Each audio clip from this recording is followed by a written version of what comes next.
everyone, it's MJ. Today I want to bring you a brief video of a couple of poses that we can begin to clear the head as we enter the month of September. It is a metal month, or the rooster, and so there's a great deal of thought processes that occur. Obviously, meditation is a way to slow the thoughts or the waves, the riches of the mind, but there's a couple of poses where we can take the head beneath the heart and kind of air out everything in there, okay? So let's begin with downward facing dog. That's a very familiar pose.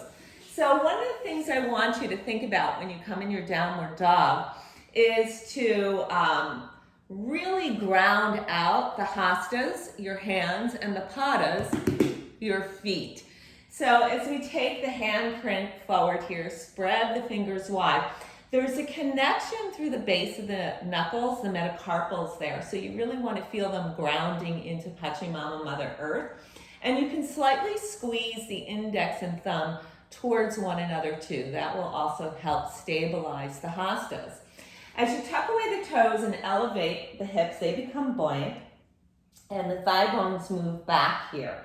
So think about the padas, your feet, and really begin to engage the toes and or the metatarsals in this case. So we really ground out. Think of the base of the mountain, because your body is taking the shape of a mountain with the hips becoming the peak of the mountain. Notice that the side body becomes long and the spine also becomes long too. So pull up on the lower rib cage so that we can find full length from the sacrum all the way to the crown of the head here. Hollow out the armpits a little bit.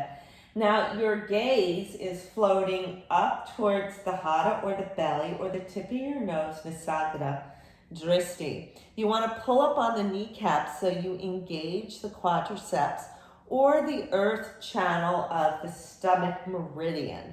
So really hug that in, right? And so we really begin to lengthen. So notice the head can begin to, empty out a little bit here. So downward facing dog is a really great pose to begin to air out all those thoughts that are collecting up there, especially during the rooster month. You can also work into your dolphin pose, which looks very much like downward facing dog, only we're on the forearms here. The key with this pose is we're going to make sure that we root the forearms deep into the earth. Also the hands or the hastas will root as well. So you're going to come down onto the forearms here, right? Keep those elbows and shoulders in alignment here as best you can. You can really press the hastas down. So again, engaging through the base of the knuckles, the metacarpals here.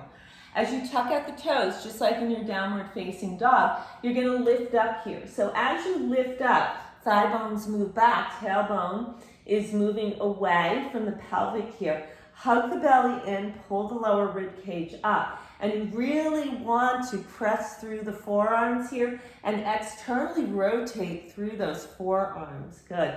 Find length through the Sushumna, the spine here. Thigh bones move back and engage the feet deeply into the earth here. So you can stay in that pose for, 30 seconds would be great, but you can work your way up to that. So those are two poses that you can navigate to air out the head. Now, if you want to come on the head, and I would say only do this if you're confident, into a tripod, we'll just stay at the tripod level. You can make sure that there is a wall behind you so that you can secure your shoulder blades towards it. The key with a tripod, just like it says, there's a triangulation between the hands, the hastas, and your head, okay? So you're basically going to take your head about 6 inches in front of your hands in this posture. So as the head comes down, you can tuck out the toes. The hips will elevate again. Again, find that compression through the hands here, really pressing away. Hug the belly in, core activates. I like to just take my knees, one foot off the earth and the other, and come on up here. Really hug the belly in, core strength here, and you can come down. You can tuck away and finish out into a fallen leaf. child's pose here.